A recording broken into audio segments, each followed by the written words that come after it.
오늘 함께 보실 말씀은 사도행전 7장 17절부터 22절까지 우리 함께 교독으로 읽겠습니다. 제가 한 절에 읽고 성도들 한 절에 읽고 이렇게 읽도록 하겠습니다. 읽겠습니다. 하나님이 아브라함에게 약속하신 때가 가까움에 이스라엘 백성이 애굽에서 번성하여 많아졌더니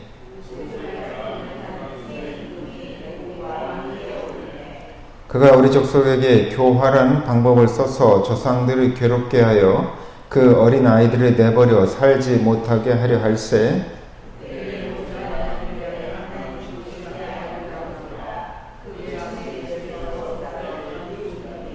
버려진 후에 바로의 딸이 그를 데려다가 자기 아들로 기르매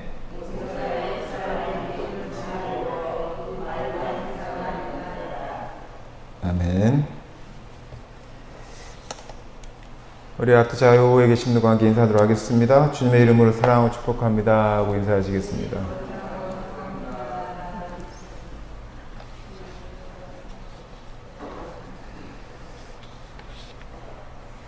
추석 명절은 당연히 다 잘 지내셨을 테고 아시안 게임도 이제 거의 끝에 왔습니다. 어제는 축구, 야구, 배드민턴 여러 가지 또 금메달 소식이 들려왔고 금메달 따기보다는 방송에서도 그런 얘기가 나오더라고요. 남자들이 하는 야구나 축구는 금메달이 아니라 군 면제다 이렇게 이렇게 대서특필이 될 정도로 해외에서도 토픽감으로 나오는 걸 봤습니다. 저희 대한민국의 많은 청년들이 힘들게 열심히 준비해서 좋은 결과 얻은 것 같으세요. 또한 과정이나 결과도 중요하지만 열심히 노력한 선수들 우리가 기쁨으로 응원했을 거라고 믿습니다. 또 멀리서는 또 전쟁 소식이 들립니다. 가자 지역에서 하마스, 이스라엘 원리주의자죠. 근본주의자들입니다. 뭐든지 어느 종교든지 근본주의자, 원리주의자들이 되게 무섭습니다. 성경으로 말하자면 문자 그대로 해석을 하는 사람들이죠. 시대적 변화나 또한 현대 해석에 대한 많은 부분들을 감안하지 않고 문자 그대로 하다 보니까 이것들이 무리한 적용이 되기도 하고 또 극단성을 띠기도 합니다. 그래서 하마스라고 하는 그 무장 테러 단체도 매우 급진적인 문자주의자 또한 근본주의자, 원리주의자라고 이야기를 하죠. 시대 변화에 민감하지 못하고 그들의 종교적 열심으로 무언가를 하는데 결국에는 상대를 죽이고 또한 전쟁을 죽이고 또다시 보복이 되는 그런 전쟁의 굴레 안에 다시 들어가게 합니다. 미사일이 이스라엘 향해서 쏜 미사일이 5,000발 이상이 넘는다고 하죠. 지금 이스라엘 사람만 해도 한 150명 정도 사상이 됐고 또 1,000명에 가까운 사람들이 부상을 당했다고 하고요. 당연히 이스라엘에서는 바로 즉각 보복 사격을 합니다. 사실 하마스에서 쏜 5,000발은 불특정 다수에게 쏘는 거기 때문에 심각한 것도 있지만 그러나 평상시에 이스라엘은 이 방공에 대한 대비나 이게 있었음에도 불구하고 부시해당한 일이라 사상자가 많았고요. 그리고 이스라엘의 보복 전쟁은 타겟 전쟁입니다. 그래서 아주 요격을 분명하게 하고 있고 또 가자 지역은 이스라엘에 비해서 방공시설이나 이런 시설들이 많이 좋지가 않습니다. 타격을 한다는 것은 정밀 타격을 한다는 거죠. 그 안에 어떤 생명이 있든지 간에 불특정 다수의 사람들이 한 것도 분명히 잘못된 일이지만 또 약 200명에 가까운 사람들을 바로 죽음으로 이르게 할 수 있는 그런 보복 전쟁을 하게 됩니다. 이들이 계속 반복이 되겠지요. 그 지역에서는 또 다른 중동의 화약고가 될 수도 있는 사건이기도 합니다. 저도 이스라엘 여행 중에 가자 지역에 가지는 못했는데 매우 위험하기도 하고요. 또한 가자 지역에 들어가고 나면 이스라엘로 다시 들어오는 일이 불가능합니다. 그만큼 삼엄하게 경찰들이 이렇게 감독을 하고 있고 다시 이 기록이 남아있으면 이스라엘에 못 들어갈 수도 있다 라고 할 정도로 가자 지역은 특별 보호구역이고 이스라엘을 인정하지 않는 팔레스타인 이슬람 사람들이 모여서 사는 그리고 분리장벽이라고 하는 공간 안에 갇혀 살아가는 그런 곳입니다. 그곳에 참 많은 뭐 서로 팔레스타인 이슬람 사람들과 이스라엘 유대교 사람들이 각자의 종교의 이름으로 싸우고 있는 현실을 볼 때 얼마나 이 종교를 비밀로 삼은 전쟁이 잔인하고 또 서로에 대한 이 감정은 여전히 수천 년 동안 앙숙같이 하고 있지 않는가, 버리지 못하고 있는지, 사랑의 하나님, 평화의 하나님, 화해의 하나님의 이름이 무색하게 할 만큼 그런 너무나 호전적이고 전쟁과 같은 신으로서 여호와 하나님을 말하는 것 같아서 참 마음 아픕니다. 한국 기독교가 그러지 않았으면 좋겠습니다. 저희 교회가 그러지 않았으면 좋겠고 그리스도인이 그러지 않았으면 좋겠습니다. 저희 한국 교회도 그런 호전적인 또는 너무나 전쟁과 같은 그러한 것들이 아예 없어서는 안 되겠지만, 군인의 마음으로 살아가는 마음이 아예 없어서는 안 되겠지만, 상대에 대한 무자비함과 평화 없음, 그리고 혐오와 배제, 이러한 것들이 일상이 되는 그런 기독교의 민낯 또 모습은 오히려 말씀을 전하는데 방해가 된다는 것. 쉽게 타협하라는 것이 아니라 진리를 전하기 위한 방법으로서 예수 그리스도의 십자가의 사랑이 무엇인지를 온전히 전할 수 있는 또한 우리 그리스도인의 교회가 될 수 있으면 좋겠다는 생각이 듭니다. 그 모습을 여실히 보여주는 사람이 스데반이죠. 예수 그리스도가 그랬고요. 예수 그리스도의 제자가 그랬고요. 또한 그 밑에 7집사를 세워준 그 집사 중에 가장 유명하고 가장 신실했던 스데반이 그랬습니다. 몇 주 전부터 스데반의 설교를 이야기하고 있는데요. 스데반은 눈에 강조드린 거지만 3가지 제목으로 지금 산헤드린의 공의회 앞에 지금 법정 안에 재판 앞에 서게 됐습니다. 3가지 제목 기억이 나시나요? 첫 번째는 신성모독, 하나님의 이름을, 하나님의 거룩함을 훼손했다라고 하는 신성모독이 첫 번째 죄였고요. 두 번째는 모세의 율법을 준수하지 않는다. 율법 미준수, 율법 모독이 두 번째입니다.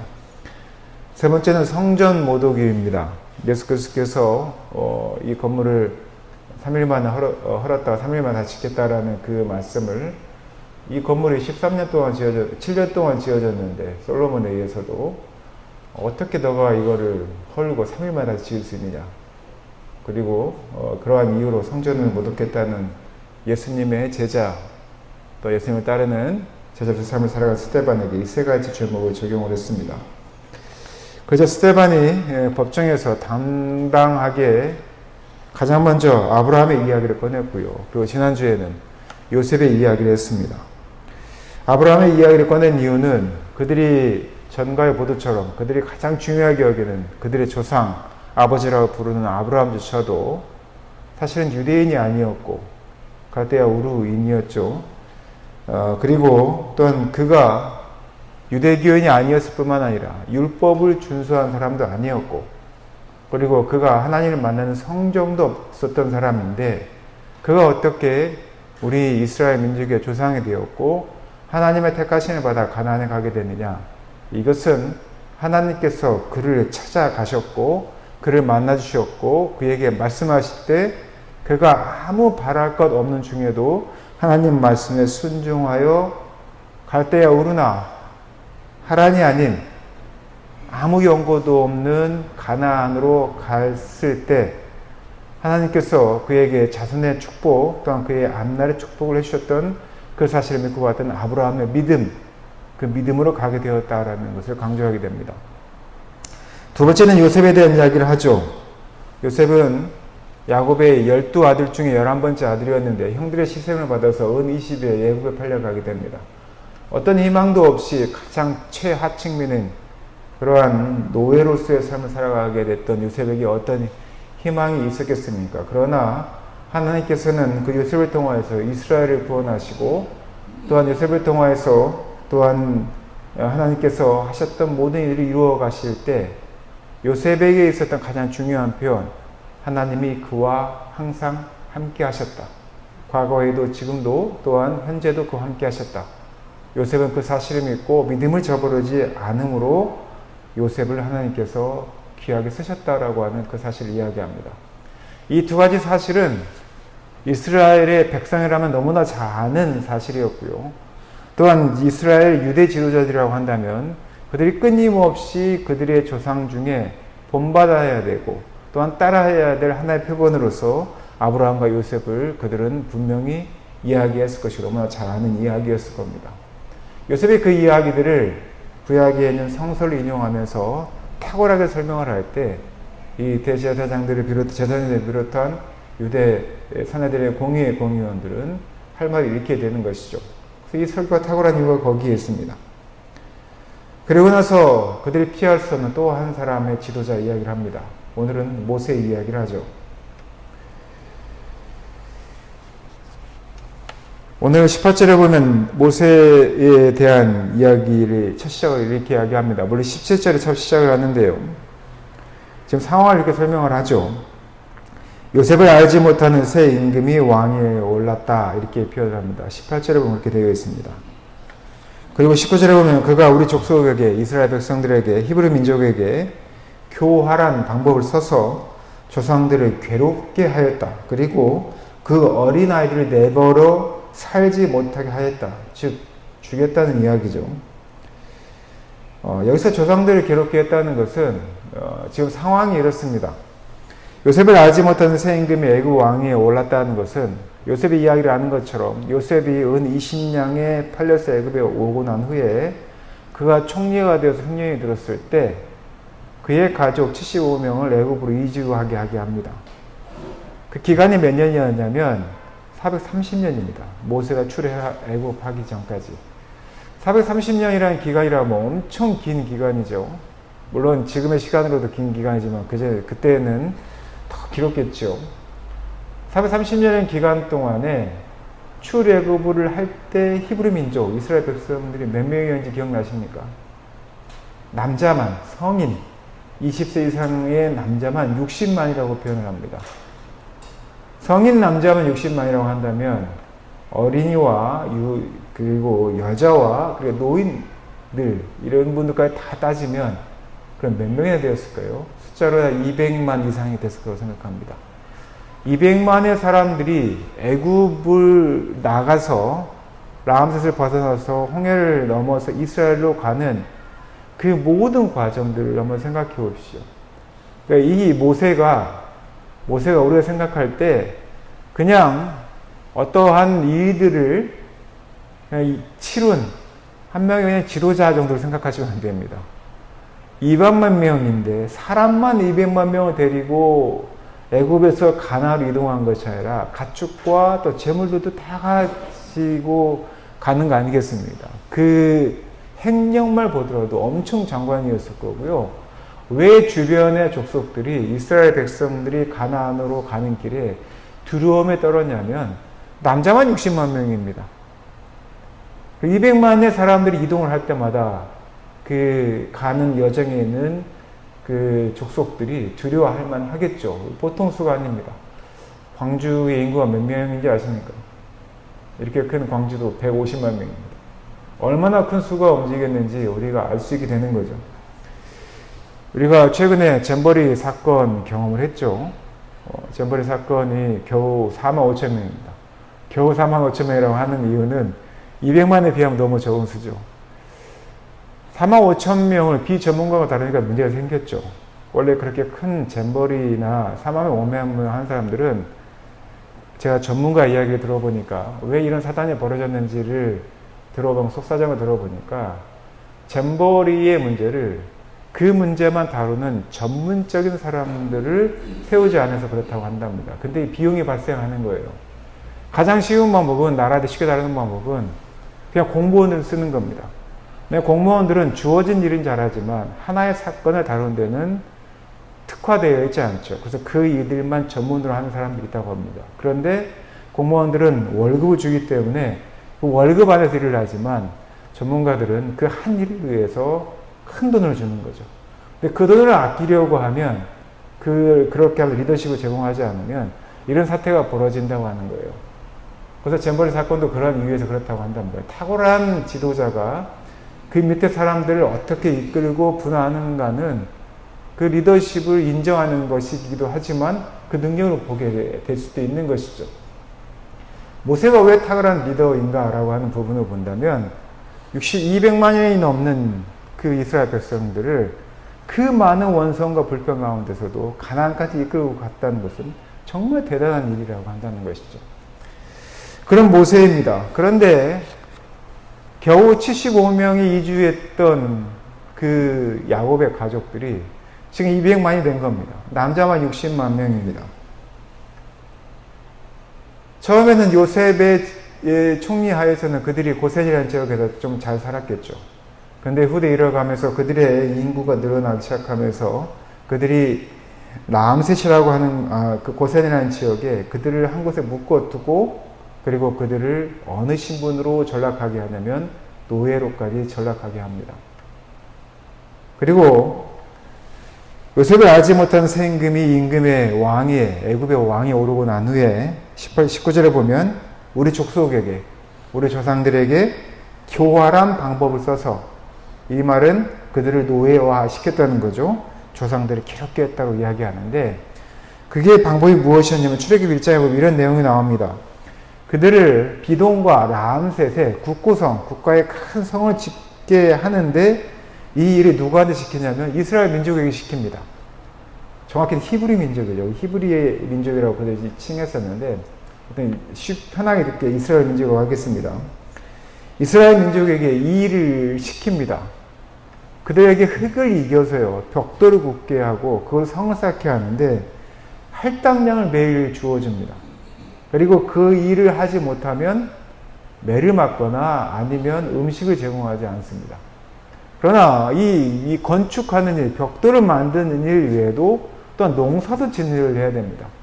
한 가지 일을 하는 것도 지금 버거워서 할당량을 채우기가 너무 힘든데 그러면 이 히브리 민족의 남자들이 하루 종일 뭐만 하겠습니까?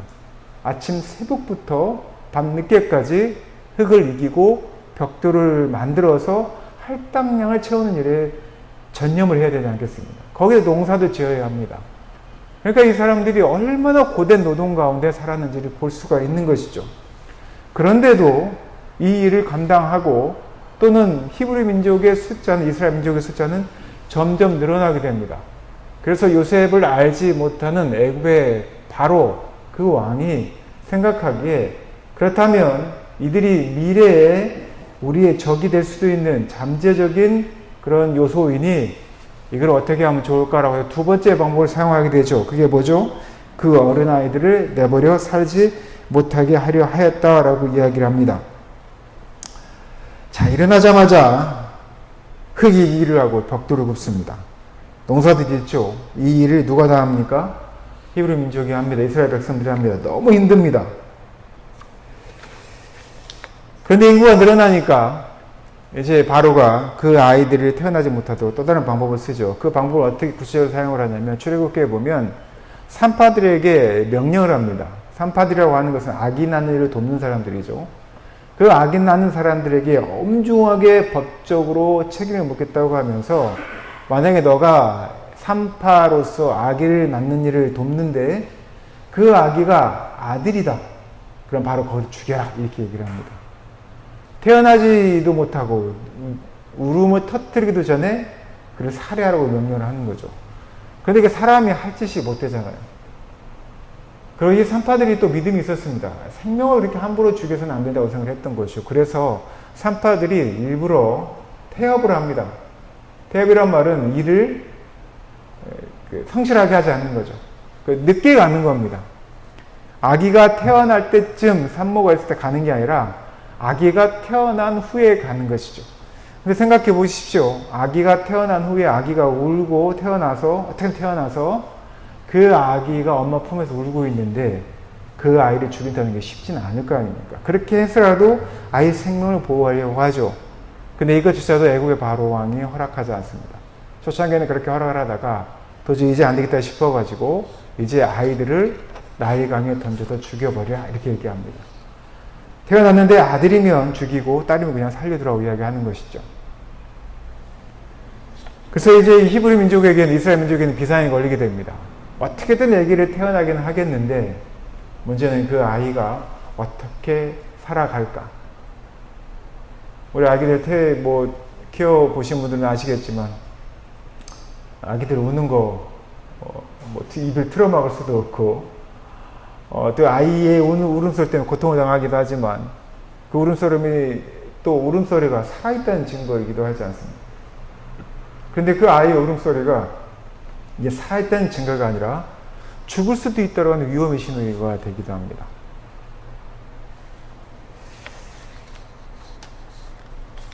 건축의 과정에 이스라엘 백성들이 고역을 하는 것, 이 내용은 실제로 저희가 지금 아침에 새벽 묵상 열왕기상을 보고 있는데, 이 일이 얼마나 고역이고 힘든 일인지는 우리가 알 수 있는 것들을 솔로몬의 일을 통해서도 알 수가 있죠.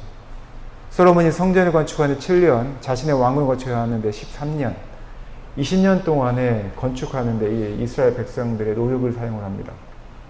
이거는 강제 노역이죠. 그들은요, 농사도 지어야 되고요. 그리고 왕궁과 성전도 지었어야 되고요. 그리고 군복무도 했었습니다. 그래서 솔로몬 치하에 있었던 이스라엘 백성들이 솔로몬이 이제 죽게 되었을 때 그의 아들 르호보암에게 다가가서 그 당시 이런 건축과 또한 솔로몬의 충복이었던 여로보암과 함께 이스라엘 백성들이 지파가 가서 부탁을 합니다. 제발 우리의 노역을 좀 줄여주십시오. 왜 그랬을까요? 그 일이 너무 힘들었기 때문에, 너무 고됐기 때문에 그렇습니다. 세 가지 일을 다 해야 되니까요. 근데 르호보암이 미련하게 노인들의 말을 듣지 않고 자기 친구들의 말을 듣고 오히려 그 노역을 더 과중하게 하죠. 그래서 결국에는 솔로몬 때까지의 통일 왕국이 북이스라엘과 남유다로, 10지파는 북이스라엘로 여로보암 통치하에, 그리고 남유다는 두 지파로 르호보암 통치하로 나뉘어지는 남북 분단의 현실을 맞이하게 됩니다. 우리 모든 역사를 보면 이런 고된 노동들 또한 강제 노역이 결국에는 나라를 분열시키고 또 문제를 만들게 되죠. 히브리 민족은 이 일이 얼마나 원망스러웠는지 그들을 구원할 자를 찾고 있습니다. 그리고 그 시대에 누가 나타나게 된 겁니까? 모세가 나타나게 된 것이죠. 지금 애굽의 바로 왕이 고된 노역과 또한 출산 제한을 통해서 이스라엘 백성들을 통제하고자 합니다. 태어나자마자 죽게 하려고 했지만 그 방법이 통하지 않자 아이를 낳으면 남자가 된 남자인 걸 확인하게 되면 나일강에 버리려고 합니다. 아이의 울음소리가 축복이 되어야 되는데 이제는 죽음을 맞이할 수도 있는 위험한 신호가 되는 그런 상황이 되었습니다. 이런 비슷한 일이 실제로 스데반이 얘기하고 있던 그 시대에도 있었죠. 헤로드 왕이 자신이 왕이 있었던 그 시절에 이스라엘의 구세주가 태어날 거라고 하는 그 예언을 듣게 됩니다. 그리고 멀리 동방박사들이 찾아오게 된 것을 알게 되죠. 그래서 헤로드 왕이 내린 칙령이 있지 않습니까? 이스라엘에 있는 2세 이하의 아이를 다 죽이라는 명령을 내립니다. 예수님이 태어났을 때 이스라엘을 구원할, 이 세계를, 온 백성들을 구원할 예수 그리스도가 태어날 때도 지금 스데반이 이야기하고 있는 바로의 때와 같은 사건이 동일하게 벌어지고 있는 것이죠. 스데반의 설교는요, 그냥 옛날 이야기를 들려주는 이야기가 아닙니다. 마태복음 2장 16절입니다. 이에 헤롯이 박사들에게 속은지를 알고 심히 노하여 사람을 보내어 베들레헴과 그 모든 지경 안에 있는 산의 아이를 박사들에게 자세히 알아본 그때를 표준하여 몇 살 아래로 2살부터 그 아래로 다 죽였다, 이렇게 표현을 하고 있습니다. 그래서 예수님의 부모들이 애국으로 피신을 가게 되는 거 아닙니까? 다시 한번 말씀드립니다. 스데반 설교는 그냥 옛날 이야기를 하는 것이 아닙니다. 내가 알고 있는 성경 하나의 지식을 지금 드러내는 것이 아닙니다. 스데반은 지금 교차적으로 지난주 요셉의 이야기를 할 때는 은 20냥에 팔렸던 요셉의 이야기를 하면서 은 30에 팔았던 예수 그리스도에 대한 이야기를 하고 있는 겁니다. 그리고 오늘은 바로 왕에서 죽을 수밖에 없었던 그 환경에서 모세가 태어났던 이야기를 하며 예수 이야기를 또 하고 있는 것이죠. 지금 출애굽 하기 전에 이스라엘 백성들의 상황이 얼마나 엄혹한지 참혹한지를 아시겠죠. 60만의 가장들 뿐만 아니라 모든 사람들이 매달려야지만 그들의 할당량, 벽돌을 구울 수 있었고요. 또 농사도 지어야 그들의 생계를 유지할 수 있었습니다. 그들의 자손들은 죽음의 위험에 직면해 있습니다. 하늘을 보며 하나님은 얼마나 원망했으며 그들의 조상을 얼마나 원망했겠으며 더 이상 희망이 없고 절망권이 있었을지 그들은 얼마나 그 참혹한 생활을 겪었는지 우리는 볼 수가 있습니다. 그런데 오늘 스데반은 오늘의 설교를 부정적인 이야기로, 절망적인 이야기로 시작하지 않습니다. 18절로 시작하지 않는 것이죠. 17절로 시작을 합니다. 스데반이 왜 17절로 시작을 할까요? 17절 말씀 한번 보겠습니다. 17절 한번 같이 읽어볼까요? 오늘 읽었던 사도행전 7장 17절입니다. 같이 읽겠습니다. 하나님이 아브라함에게 약속하신 때가 가까우매 이스라엘 백성이 애굽에서 번성하여 많아졌더니. 자, 18절 이후부터는 출애굽하기 전에 이스라엘 백성들이 아무런 상황을 이야기를 합니다. 그러나 그 이야기를 먼저 하지 않아요. 무슨 이야기를 먼저 하냐면 하나님이 아브라함에게 어떠한 때? 약속하신 때가 가까이 왔다. 그리고 이스라엘 백성이 애굽에서 번성하여 많아졌다. 이 이야기를 먼저 합니다. 하나님께서 약속하신 때가 있다는 것을 먼저 깨우쳐 주는 것이죠. 그리스도인들이 살아감에 있어서 힘들고 어렵고 절망적인 때가 너무나 많습니다. 그래서 우리는 많이 비관을 하죠. 하나님, 어째서 이런 일이 벌어집니까? 한국 기독교를 보면 너무 암울합니다. 저희 교단을 봐도 암울합니다. 제가 우리 교단의 총회는 정말 너무나 거룩하게, 즐겁게, 아름답게 총회가 이루어졌다고 이야기했는데 한 2주 동안 지금 총회가 너무 시끄러웠습니다. 이 문제가 지혜롭게 잘 해결되길 바랍니다. 정말 절망적인 상황으로 볼 수도 있고 또한 많은 40대, 50대 목회자들이 에이, 내가 좀 총회에 관심을 가지고 우리 교단에 관심을 가지려고 했는데 정치하시는 목사님들 또 이러니 나 더 이상 관심 안 가져 라고 하며 모른 체 할 수도 있겠죠. 포기할 수도 있겠습니다. 그러나 이 시대에 우리가 가져야 될 첫 번째 마음, 아무리 암울하고 절망적인 기독교의 모습, 개신교의 하락 또는 타락이라고 이야기할지라도 그리스도인들이 모든 신앙생활에 또 모든 교회가 모든 목회자가 가져야 될 첫 번째 마음이 무엇일까? 저는 오늘 본문 말씀이 주는 분명한 이유가 있다고 생각합니다. 저는 17절의 말씀을 모든 그리스도인들과 모든 목회자와 모든 교회와 모든 교단이 반드시 가져야 된다고 봅니다. 하나님이 우리에게 약속하신 때가 가까이 왔다라는 말씀입니다. 모든 그리스도인들에게는 하나님께서 약속하신 때가 있습니다. 이스라엘 백성에게도 그 절망적인 상황에도 하나님께서 약속하신 때가 있었고 그 때가 가까움을 우리에게 증표로 보여주십니다. 우리의 삶의 여정에도 마찬가지입니다.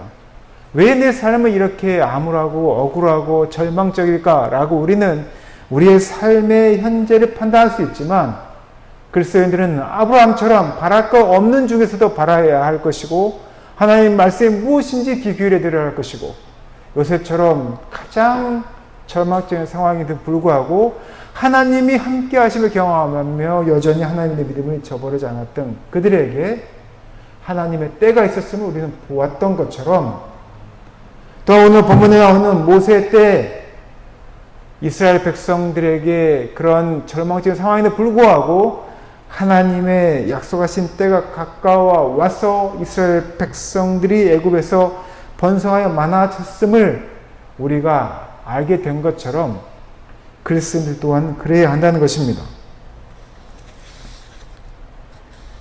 하나님의 약속하신 때가 가까움을 우리는 분명히 볼 수가 있습니다. 그 암울한 시대에 그들로 하여금 출애굽을 결정하게 된 결정적인 이유입니다. 하나님의 약속하신 때를 그들이 감히 기대하지 않았다면 또는 믿지 않았다면 그들은 출애굽하지 않았을 것입니다. 광야로 가는 삶이 그들이 가나안이라고 하는 하나님께서 원하시는 그 나라를 목표로 가였지만 광야라고 하는 혹독한 삶들을 그들은 견딜 용기를 내지 못했을 것입니다. 그래도 그들이 살던 그 삶의 터전을 벗어나고자 하는 그런 용기를 갖지 못했을 것입니다. 지금 히브리 민족, 이스라엘 백성들은 얼마나 답답한 상황입니다. 부모들은 하루 종일 일에 치이고 있습니다. 자녀들은 특히 아들이 태어날 때부터 죽거나 또는 설마 살더라도 숨어서 살아야 하는 그러한 형편이 있습니다. 아이들이 바로의 권세에 의해서 나일강에 던져서 죽게 됩니다. 우리 자녀들은 어떨까요?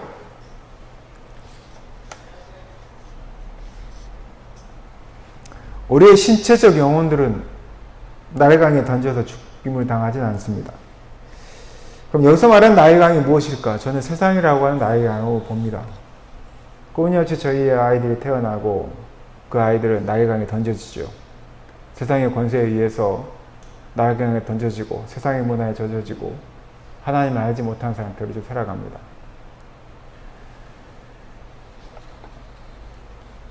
지금 한국에서 무종교인이 40%가 넘습니다.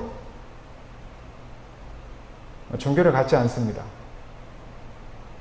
60% 중에서도 썬데이 크리스천처럼 내가 기독교 가정이니까 기독교라고 적는 것이지 실제로 종교를 가지고 있지 않은 사람도 많습니다.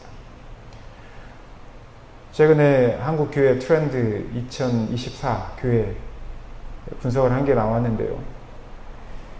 600만이라고 이야기를 합니다. 한국 기독교인이. 그런데 그 중에 가난한 성도, 즉 교회를 나가지 않는 성도가 200만이 넘습니다. 교회를 안 나가는 겁니다. 왜 교회를 안 나가십니까? 그랬더니 교회 안에서 소비되는 게 싫습니다. 목사님 설교의 어폐가 너무나 많습니다. 특히 목사님들이나 장로님 때문에 교회를 안 나간다는 분들이 많습니다. 이 목사들 정말 회개해야 됩니다. 그렇게 200만이고요. 실제로 예배에 등록해서 그래도 열심을 내고 있는 성도들이 350만에서 400만 정도 이야기를 합니다. 그런데 그 인구의 분포도 20대, 30대, 10대에 가면 확 줄어듭니다. 50대에서 노년층이 대부분입니다. 그리고 그들조차도 전체의 80%가 코로나에 의해 다시 예배 출석을 한다고 합니다. 생각해 보십시오. 20, 30년 후에 어떤 현상이 벌어질까요?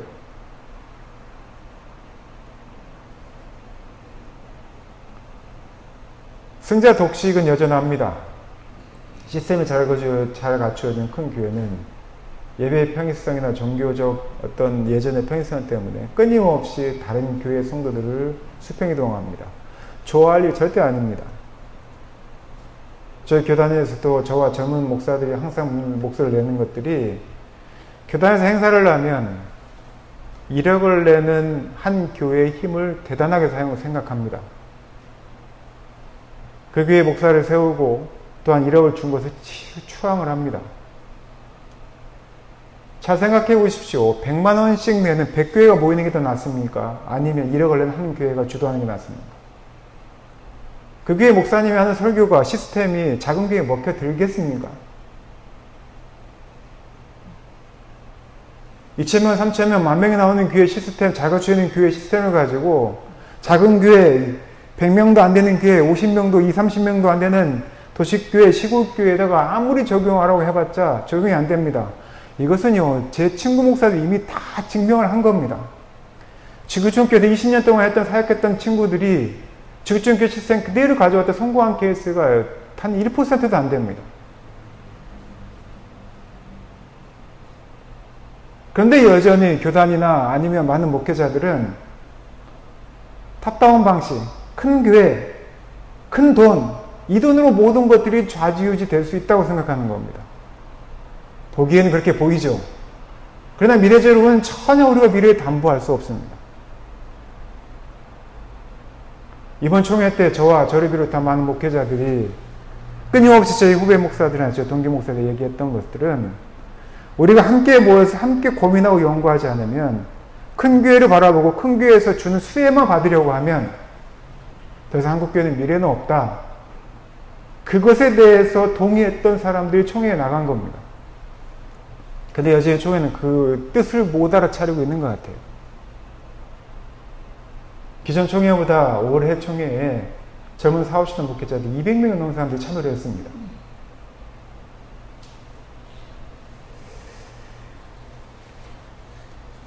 탑다운 방식, 낙수효과, 큰 교회나 어떤 거대한 자본들이 위에서 밑으로 수혜를 베푸는 방식으로 기독교가 부흥하고 다시 옛날로 돌아갈 수 있다고 생각하는 것은 정말 아니한 생각입니다.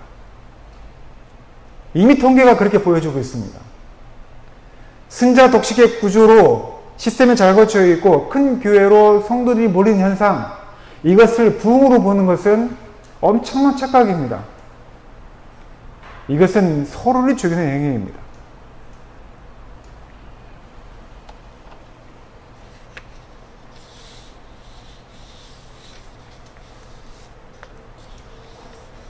우리 아이들을 그런 세계에 내몰아서는 안 되지 않겠습니까? 이건 세상의 방식이죠.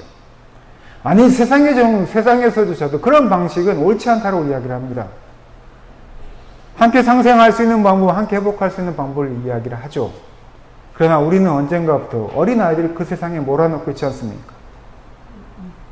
기독교인들조차도 세상으로 몰아넣고 세상에 성공하는 방식을 똑같이 교회에서 축복하고 똑같은 방식으로 이야기합니다.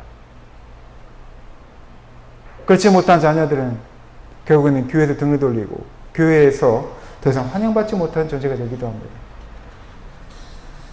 솔직히 말해서 우리의 성공의 기준이 뭡니까? 우리의 성공의 기준은 하나님께서 보호하시고 하나님 지켜주시고 하나님께서 눈동자처럼 함께 하시며 그 자녀의 삶을 글쓴답게 살아가는 하나님의 자녀로서의 우리 자녀들을 바라보고 있습니까? 사실 정말 그렇게 보고 계십니까? 사실 그거는 부차적인 거죠. 대부분의 교회들, 목사, 설교들, 또 성도들 사이에서는요, 우리의 자녀들이 서울대 가는 거, 대기업에 취업하는 거, 돈 많이 버는 거, 이게 성공의 기준입니다. 그게 나쁘다는 이야기가 아니에요. 그러나 이것이 첫 번째 기준이 된다고 한다면, 그렇지 못한 하나님의 말씀대로 살아가려고 했었던 그러한 청년들, 그러한 자녀들은 실패자가 되는 것이고, 그래서 환영받지 못하는 존재가 되는 것이죠.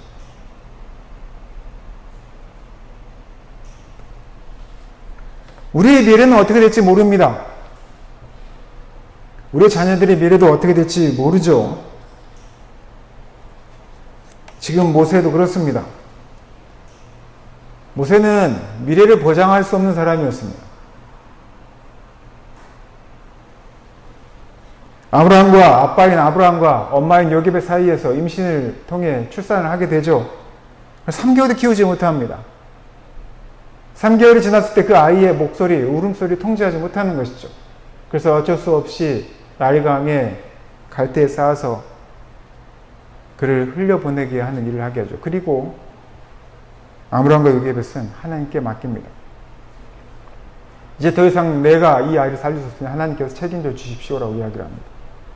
그리고 바로의 공주, 무남 동료였던 바로의 공주에서 발견되어져서 모세라는 이름이 지어지게 되죠. 모세라는 이름이 물에서 건져냈다는 뜻입니다. 그리고 그가 나중에 이스라엘을 구원하는 구원자가 됩니다. 물론 어떤 분들은 이스라엘 지도자가 됐으니 우리가 그런 성공을 꿈꿔야 되지 않느냐라고 이야기를 하지만 이것은 하나님께서 계획하신 계획 안에 하나의 일부에 불과한 것이고요. 지금 아므람과 요셉이 한 것을 보십시오. 나일강에 수없이 많은 아이들이 바로의 손에 끌려서 죽음에 다가오는 그 순간에 하나님에 대한 믿음을 가지고 나일강에 뛰어보내는 아므람과 요셉은 오직 한 가지 말을 가지고 하나님께 맡깁니다. 하나님께서 이 아이를 태어나게 하셨으니 하나님께서 책임져 주십시오라고 하고 하나님께 온전히 맡깁니다.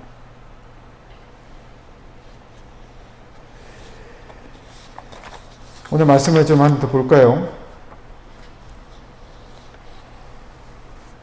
20절입니다. 그때 모세가 났는데 하나님 보시기에 아름다웠다 이렇게 표현하고 있습니다. 출애굽기 1장에 보면 모세가 태어났을 때 이렇게 표현합니다. 그가 잘생겼다 이렇게 표현합니다. 그런데 이게 잘생겼다는 표현은 얼굴이 이목구비가 뚜렷하게 그랬다는 이야기가 아니라 아름다웠다. 너무 예뻤다라는 표현입니다. 저도 저희 첫째가 태어났을 때 너무 신기하고 너무 예뻤습니다. 제가 전에 한번 이야기한 적이 있었는데 이 아이처럼 예쁜 아이가 있을까 세상에. 엄청 자랑을 했습니다. 그리고 그 아이를 데리고 한국에 들어왔더니 다들 그냥 뭐 이상한 약간 뚱한 표정을 짓더라고요. 제가 봐도 지금 사진을 봐도 너무 막 이 팔만 해도 4개가 접힐 정도였으니까 엄청 무거웠고요. 지금 너무 예쁘게 잘 자라졌지만 100일도 안 된 그 아이를 보면서 저는 그 아이가 너무 아름답고 너무 예뻐 보였거든요. 근데 나중에 제 친척 중에 한 명이 그 이야기를 하더라고요. 저희 어머니께서 친척들한테, 저희 이모들한테 영국에서 아들이 아기를 낳는데 딸을 낳는데 너무 정말 세상 미인이라고 얘기를 해서 결혼식 때 봤는데 너무 못생겨가지고 엄청 실망했다 그랬다고 하시더라고요. 우리 눈에는 자식 낳으면 너무 예쁘죠. 그런데 저도 키우다 보니까 항상 이쁘지만 않더라고요. 속도 많이 썩이고요. 그럼도 예쁘긴 하죠. 우리 손주들 보면 더 예쁘시죠. 그런데 스데반이 표현하는 표현 방법이 있습니다. 그 표현이 뭐냐면 사람의 눈에 보기 좋았다라고 표현하지 않습니다. 뭐라고 표현하고 있습니까? 하나님의 오늘 본문에 보면 하나님 보시기에 아름다웠다라고 이야기합니다. 자녀들을 우리에게 주셨습니다. 근데 자녀는요, 우리의 소유물로 주신 게 아닙니다. 우리가 자녀를 우리의 사랑으로 태어나게 했고 출산을 했지만 이 자녀를 내 소유물을 생각하면 내 욕심이 들어가게 되죠. 아므람과 요게벳이요, 그 엄혹한 상황에서도 모세를 낳고 3개월 동안 키운 후에 그리고 하나님께 맡길 수 있었던 이유는 그 아이가 하나님 보시기에 아름다운 존재, 정말 그 자녀가 아름답다는 것을 알았기 때문입니다. 그래서 하나님의 방법이 무엇인지 하나님께서 지켜주실 거라는 믿음과 하나님께서 맡아 키워주시라는 그 마음으로 아브라함과 요게벳은 모세를 낳았고 또한 모세를 나일강에서 배에 띄워서 그 생명을 하나님께 맡긴 겁니다. 군인의 칼에 죽지 않게 하고 하나님께서 어떻게 하실지를 기대하면서 보낸 것이죠. 사랑하는 제일교회 성도 여러분, 자녀는 우리의 것이 아닙니다. 내 것은 더더욱 아니죠. 우리는 하나님께서 내 자녀를 책임지고 인도해 줄 것을 믿고 하나님께 맡길 수 있어야 합니다. 내 소유다, 내 것이라고 생각하는 순간 우리는 욕심이 들게 생기게 되는 거고요. 하나님의 방식이 아닌 내 방식을 더 선호하게 됩니다.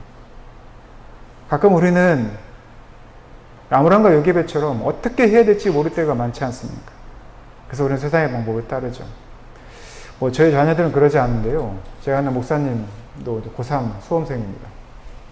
저희 자녀들이 전혀 스트레스 안 주려고 얘기하는데, 수안지구에 살아요. 우리 광주에서는 그래도 핫한 지역이죠. 학부열이 가장 높은데. 아침 6시에 나가서 새벽 2시에 들어온다고 합니다. 그래서 하루는 아들한테, 아들, 너무 좀 고생하지 않니? 우리 그 영화라도 한 편 보자. 좀 쉬었으면 좋겠다. 그랬더니 아들이, 아빠 고3 수험생 아버지가 맞냐고. 물론 화내면서 하는 이야기는 아니에요. 약간 어이없다는지. 자기는 쉬는 것조차도 죄처럼 느껴진다. 이렇게 얘기를 하더라는 거예요. 그게 사실은 어떤 형편의 입시 지역에 있는 사람들이 갖고 있는 현재 상황이죠. 지금 더 많이 몰려 있으니까요. 모든 학생들이 대학을 갈 수 있는 그런 상황에도 불구하고 자기가 원하는 대학을 가려면 엄청난 경쟁 안에 들어갈 수밖에 없는 아이들입니다. 제가 6시에 가서 새벽 2시에 오는 것이 옳다 그러다라는 이야기를 하려는 거 아니에요. 근데 한번 잘 들여다보십시오. 학생회 때 쉬는 것조차도 죄로 여기는 이 상황이 정상적인 상황은 아니지 않습니까? 물론 이 한때 열심히 공부해서 좋은 대학 가고 좋은 대학 취업하고 잘 결혼하고 성공하면 인생이 편하다라고 하는 일반적인 세상적인 논리를 우리는 이야기할 수 있습니다. 그러나 교회는 그런 방식으로 진리를 설명하지는 않지 않습니까? 우리는 끊임없이 하나님의 방식이 무엇인지, 하나님의 방법이 무엇인지, 하나님의 때가 무엇인지 끊임없이 고민하는 사람들입니다. 그런데 그 방법과 그 때를 우리의 인간의 욕심을 가지고 자녀에게 투사하는 것은, 그리고 그것을 나의 실패, 나의 성공으로 이야기하는 것은 저는 솔직히 비신앙적인 모습이라고 봅니다. 세상의 이빨에, 바로의 통치에 자녀를 맡기는 것과 무슨 차이가 있습니까? 우리가 해야 할 일은, 그리스도인이라고 한다면 우리가 하나님 말씀대로 살아가고 말씀으로 양육하고 살아가고 본을 보이며 결단하는 그런 성도가 되어야 한다는 것이죠. 근데 문제는 지금 당장은 아무것도 이루어지지 않는 것 같아서 답답하다는 것입니다. 세상은 너무나 명확하게 이 성공의 길을 보여주니까 그것이 옳다라고 우리는 생각하게 되는 것이죠. 그러나 하나님의 때, 그때는 우리가 바라고 있지만 아브라함이 요셉이 했던 것처럼 바랄 것 없는 것 중에서도 바라고 믿는 것이 얼마나 큰 믿음인지 스데반은 이야기하고 있는 것입니다. 스데반은 지금 죽음의 앞에 직면하고 있지 않습니까? 그런데 사랑하는 지혜교 성도 여러분, 그리스도인들에게는 하나님의 약속하신 때가 있습니다. 그 때를 위하여서 우리는 이 상황들을 버티고 견디어 가는 것입니다. 또한 자녀들도 그 때를 위하여서 자녀를 위하여 준비하는 때가 있다는 것입니다. 모세가 그랬습니다. 우리의 믿음은요, 하나님의 시선으로 보는 것입니다. 사랑하는 제 성도들의 자녀들도 하나님의 시선으로 보십시오. 믿음으로 보는 것입니다. 내가 믿는 하나님에 대한 믿음으로, 하나님의 시선으로 자녀를 보면 그 자녀는 어떠한 상황이 있더라도 아름답게 보이는 것입니다. 세상의 기준으로 아이들을 폄하하거나 또는 그들을 실패했다, 성공했다 말하지 않는다는 것이죠. 하나님을 신뢰하시기 바랍니다. 그리고 자녀들을 위해 기도하시기 바랍니다. 여러분들을 위해 또한 기도하시기 바랍니다. 그리고 하나님을 바라보시기 바랍니다. 그리고 기대하시기 바랍니다. 그러면 여러분들의 자녀가 아름다워질 것이 겁니다. 힘들고 어렵지만, 앞에 보이지 않는 것 같지만 하나님은 분명히 우리에게 약속하셨고 그 약속의 때 하나님께서 이루실 일이 무엇인지를 기대하며 살아가는 우리 사랑하는 제교회 성도 되시기를 예수님의 이름으로 축원하고 또 부탁드립니다. 기도하겠습니다.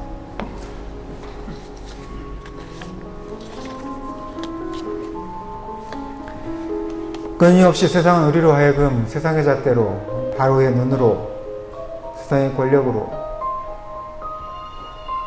우리의 삶을 규정하게 하고 또 우리를 몰아갑니다. 그러나 우리는 하나님의 때를 기대하며 하나님께서 우리에게 무엇을 하려고 하시는지 하나님의 때를 기다리는 우리 사랑하는 성도들에게 주님 도와주시옵소서. 하나님께서 모세를 아름답게 보신 것처럼 우리가 우리의 자녀들을, 또한 내 사랑하는 이들을 아름답게 바라보게 하시고, 또한 바라지 못할 것들, 바랄 수 없는 그 상황에서도 하나님에 대한 믿음을 가지고 바라게 하시며 하나님과 함께하는 그런 삶을 살아가는 우리 사랑하는 성도에게 주님 축복하여 주시옵소서. 우리의 자녀들이 아름다움을 하나님께서 끝까지 지켜주시고 함께 하실 것임을 우리가 기도하며 바라보며 기대하는 우리 사랑하는 성도들에게 주님 축복하여 주시옵소서. 이 모든 말씀 거룩하신 예수님 이름으로 기도드렸습니다. 아멘.